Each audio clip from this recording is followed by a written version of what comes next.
Hello student, myself Ravi Pratap Singh Chauhan और आज आपका एक बार फिर से स्वागत करते हैं आपके अपने चैनल IITians पॉइंट में, जहां पर हम डिस्कस करेंगे रैंक ऑफ मैट्रिक्स का एक अलग प्रॉब्लम जो बच्चों को काफ़ी परेशान करता है। तो चलो देखते हैं रैंक ऑफ मैट्रिक्स का एक अलग प्रॉब्लम और उसके बाद अपन अलग कॉन्सेप्ट में चलेंगे। नेक्स्ट वीडियो में अपन अलग होमोजेनियस इक्वेशन और नॉन होमोजेनियस इक्वेशन की बात करेंगे। तो देखते हैं रैंक ऑफ मैट्रिक्स का एक नेक्स्ट प्रॉब्लम है क्या बेटा, आपको दिख रहा होगा। बोल रहा है using the concept of rank determine the value of lambda. कह रहा कॉन्सेप्ट ऑफ रैंक इस्तेमाल करना है और लैम्डा की वैल्यू आपको फाइंड करनी है।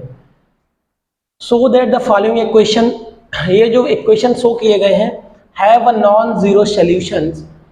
ये क्या है बेटा, इनके जो है ना सोल्यूशन है वो नॉन जीरो है, मतलब जीरो नहीं है। तो चलो देखते हैं इनको कैसे सॉल्व करेंगे बेटा। सबसे पहले अपन इनको लिखेंगे above equations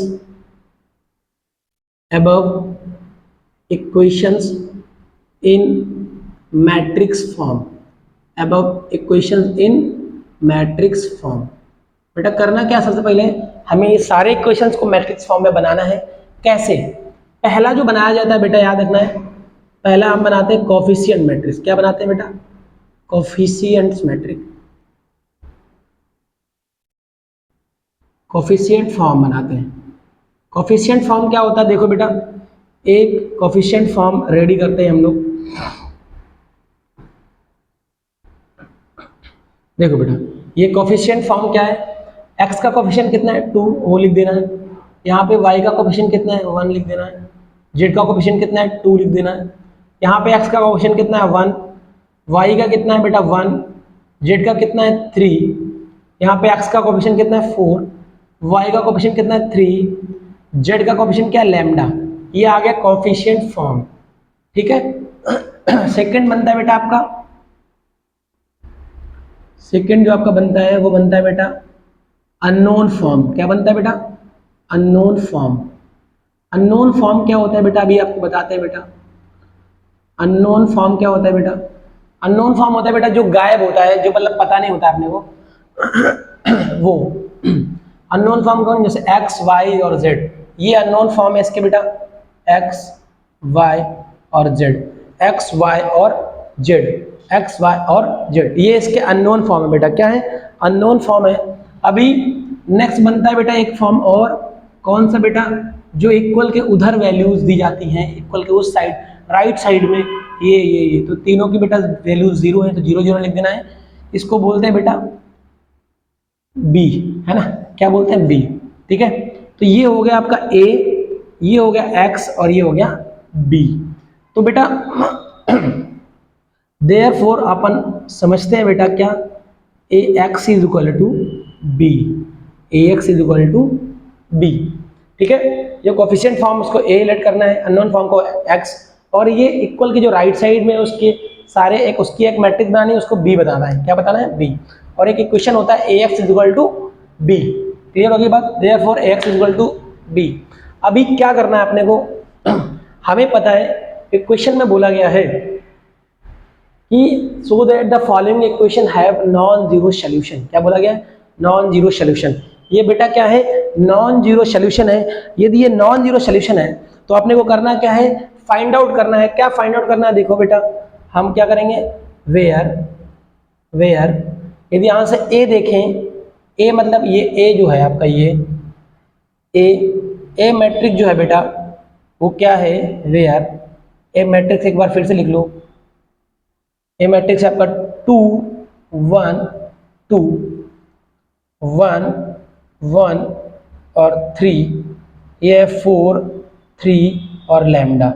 ए निकाल लिया आपने, ए निकाल लिया बेटा, ए निकाल लिया, बहुत अच्छी बात है। इसके बाद आगे क्या करना है वो देखो हम आपको बताते हैं। ए निकालने के बाद आपको क्या करना है वो हम बताते हैं। देखो उसने बोला था आगे ये करना है, ए निकालने के बाद उसने बोला था कि ये फॉलोइंग इक्वेशन है नॉन जीरो सॉल्यूशन है बेटा, where the equations, where the given equations, where the given equations have non zero solution,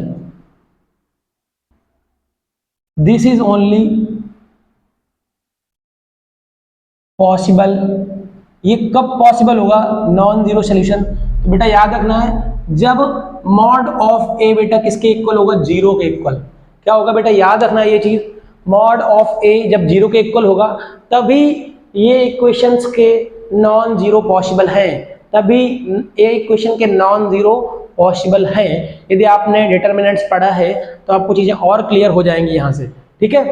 तो क्या ये नॉन जीरो सोल्यूशन जो है बेटा तभी पॉसिबल है जब मॉड ऑफ ए का मतलब ये है बेटा डिटर्मिनेंट ऑफ ए जो है जीरो आना चाहिए। तो चलो जो मैट्रिक्स ए है उसका डिटर्मिनेंट जीरो के इक्वल करते हैं बेटा। ए मैट्रिक्स ये है, इसको उठा के रखना है यहाँ पर डिटर्मिनेंट में। क्या रखना है बेटा?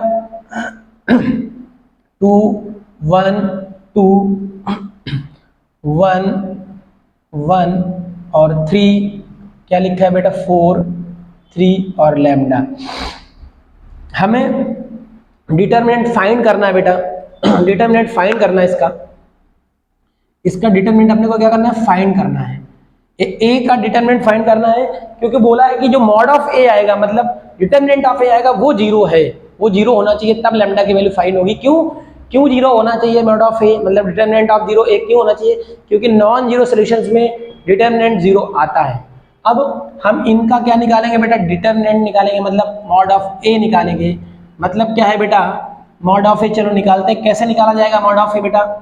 देखो बेटा, सबसे पहले हम एक आपको तरीका बताते हैं। सबसे पहला एलिमेंट 2 है तो 2 आपको लिखना है, स्टार्टिंग प्लस से करनी है। 3 क्रॉस 3 का डिटर्मिनेंट निकालना सिखा रहे हैं आपको। 3 क्रॉस 3 का डिटर्मिनेंट निकालना आज ही सीख जाएंगे आप इसी क्वेश्चन पे। 2 रखना है। 2 बेटा किस में है जरा देखो, 2 किस में है बेटा? फर्स्ट रो और फर्स्ट कॉलम। इसको आप कवर्ड करो। बचा कौन कौन बेटा? ये बचा, इसका मल्टीप्लाई इधर करा दो, लैम्डा इंटू 1 लैम्डा हो जाएगा। माइनस का साइन बीच है, हमेशा लगता है बिटवीन 3 3 9, तो ये 9 आ गया। स्टार्टिंग प्लस से करेंगे, अब क्या आएगा? माइनस आएगा। दूसरा एलिमेंट क्या है? 2, तो यहाँ 2 लिख, सॉरी दूसरा एलिमेंट क्या है बेटा? 1। क्या है? 1, तो यहाँ पे बेटा 1 लिख देना है, फिर ब्रैकेट लगाना है। अब दूसरे एलिमेंट में जब आए तो ये फर्स्ट रो में है और सेकेंड कॉलम, इसको कवर कर दो। दिख रहा है आपको लैम्डा और 1 दिख रहा है, 3 और 4 दिख रहा है, तो लैम्डा का 1 के साथ मल्टीप्लाई करो तो लैम्डा आ जाएगा बेटा। माइनस बीच में लगाना है हमेशा। 4 का 3 के साथ करोगे बेटा कितना आएगा? 12 आ जाएगा। प्लस हो गया, माइनस हो गया, फिर किसका नंबर आएगा? प्लस का नंबर आएगा बेटा। किसका? 2 का, तो यहाँ 2 लिख दो और ब्रैकेट लगा दो बेटा। 2 फर्स्ट रो में है, फर्स्ट रो थर्ड कॉलम, तो इसको कवर करो। 3 1 3, माइनस लगा दो बेटा, 4 1 4। ये हो गया आपका पैटर्न 3 क्रॉस 3 का डिटर्मिनेंट निकालने का। चलो इसको सॉल्व कर लेते हैं बेटा। इसका 2 लैम्डा माइनस 9 2 18, इसका अंदर मल्टीप्लाई करो तो माइनस का लैम्डा और प्लस का 12, इसका ये बेटा हो जाएगा आपका, बताओ ये हो जाएगा आपका माइनस का 1 मल्टीप्लाई होगा 2 में तो माइनस का 2 हो जाएगा बेटा।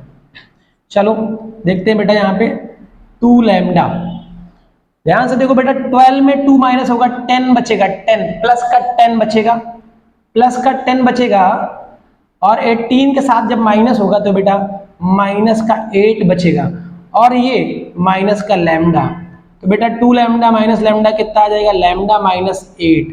तो जो आपका मॉड ऑफ ए आ गया बेटा वो आ गया लैम्डा माइनस 8। क्या आ गया? मॉड ऑफ ए मतलब डिटर्मिनेंट ऑफ ए है वो लैम्डा माइनस 8 आ गया। उसने बोला था कि डिटर्मिनेंट ए की जगह पे क्या रखना है? 0 रखना है। 0 रख दें अपन तो लैम्डा की वैल्यू ही पूछी गई थी, ये उठा के इधर ले आओ बेटा, तो लैम्डा की वैल्यू आ जाएगी बेटा 8। कितनी आ जाएगी? 8। ये इसका आंसर हो गया बेटा।